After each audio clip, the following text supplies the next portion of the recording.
What is going on, y'all? Voss here, and I just want to hop on and talk about something that I have been noticing lately.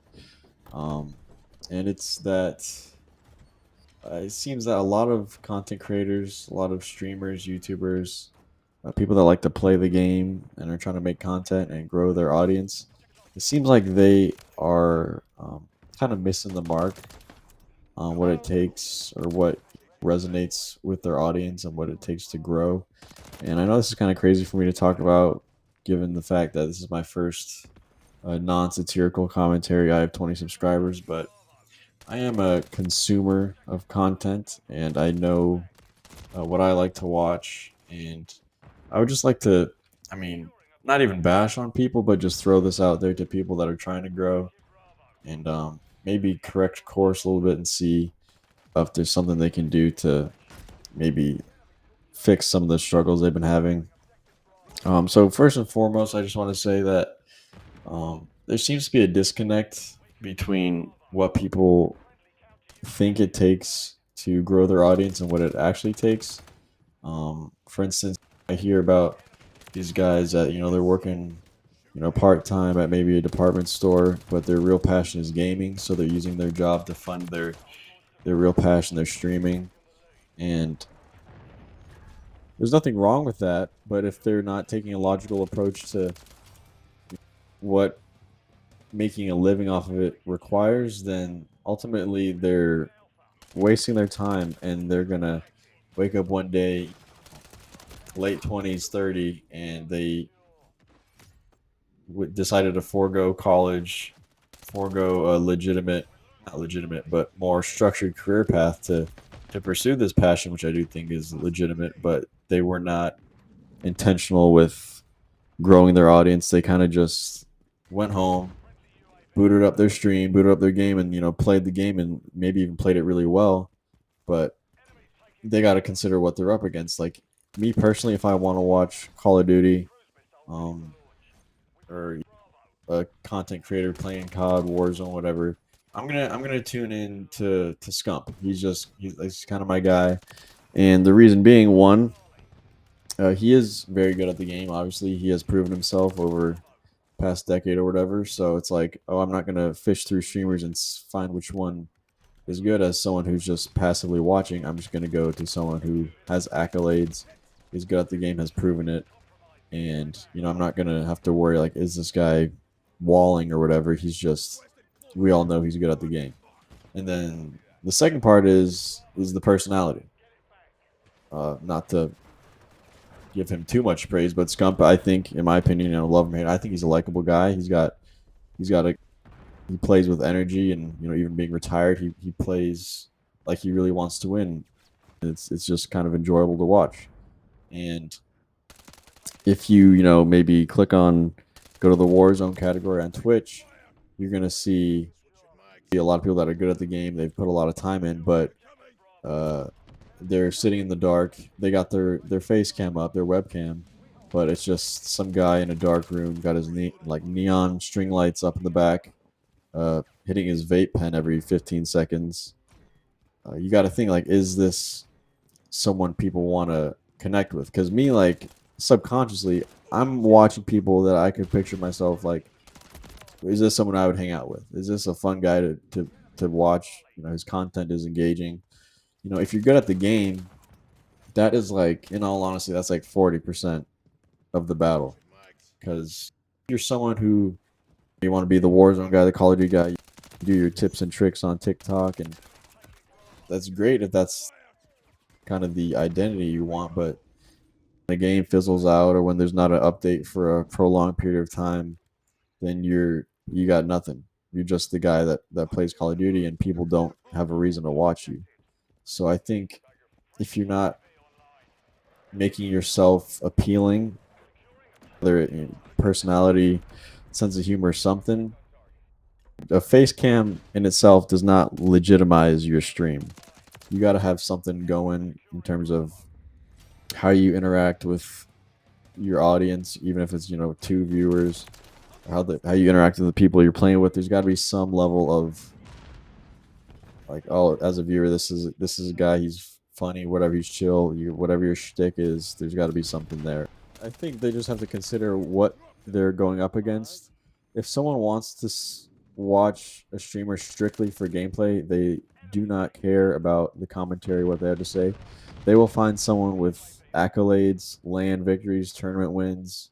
They have won money playing the game because they have proven on a legitimate stage that they are a good player. They're not gonna find, they're not gonna rummage through streamers to find someone who, I'm sure some people will. That is kind of fun for them, but for the most part, for the casual viewer, they're gonna find a big name who has shown that they're good at the game, and they're gonna tune into their stream.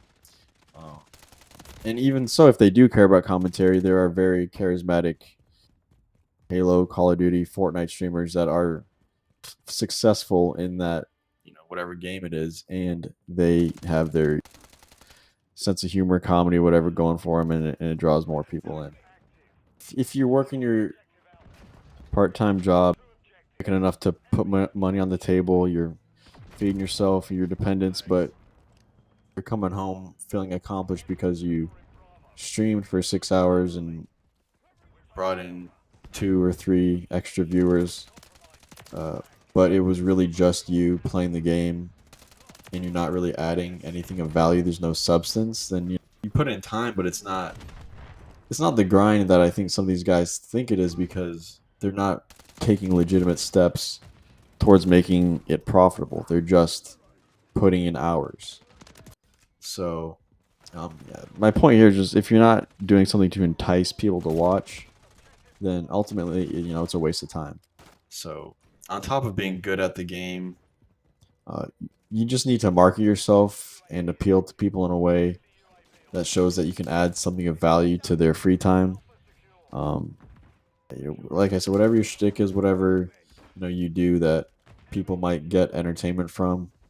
Um, One person that kind of sticks out to me is, this is for kind of the unks in the Call of Duty community, but CNanners. This guy started out. You go way back, like I'm talking 15 years ago. This guy was posting pretty insane gameplays at the time by Call of Duty standards. Um, and he started like doing tips, like, oh, this is why I'm using this loadout, this why I picked these perks, and those were doing really well. But it quickly became apparent that he wanted to talk about more than Call of Duty. Like, if he had stuck to that strictly and was just doing COD tips, I think, one, he would have gotten burnt out, and two, as Call of Duty goes up and down over the years, people will gain interest, lose interest. His brand would have fizzled because the game, it ebbs and flows, and but he deviated from that. He wanted it. Eventually, his videos essentially became his own talk show, where he just picked a topic, uh, you know, babbled about it for 6, 7, 8 minutes, and people love it. I know, I go back and watch his videos all the time because he's a personable guy. He was still very good at the game through these years, but he just was talking about things he was passionate about, things he was knowledgeable about. And then you see people in comments like, I feel like I connect with you through these videos. And if he built his brand, and I think that's why, all these years later, I still think of him when I think of Call of Duty gameplay commentary. It's because he didn't tie himself to Call of Duty. So if you can kind of flesh yourself out and be your own person apart from the game you're playing, and just enjoy yourself and have other interests, I think you really open yourself up to a much larger and a more diverse audience, while still building your brand based off of competing or being good at whatever game you're playing. The last thing I really wanted to hit on was, if you're serious about streaming, playing games, making content, it's okay to have a backup plan, to have a real career backup plan. So you're not, like I said earlier, finding yourself at a certain age where you feel like, okay, I've done this for so long and it hasn't really panned out, and now I'm just not really sure what to do. On my case, obviously, I've not put too much into YouTube. I do think it's something I'd like to do more in the future, or right now.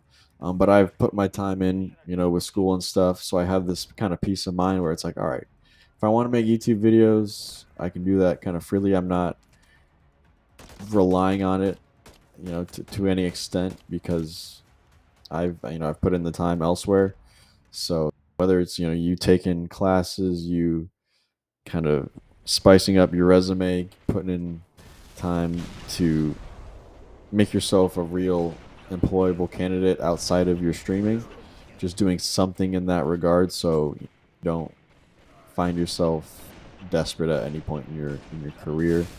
That's something I would highly recommend.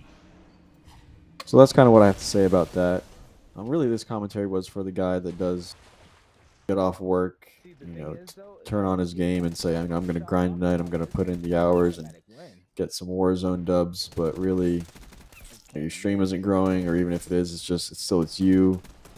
You got your face cam, but you're sitting there with your string lights and your vape, grinding, and it's just not paying dividends. Just think about long term. How can I make this more appealing, fun, marketable, and can I actually picture this growing into a real thing?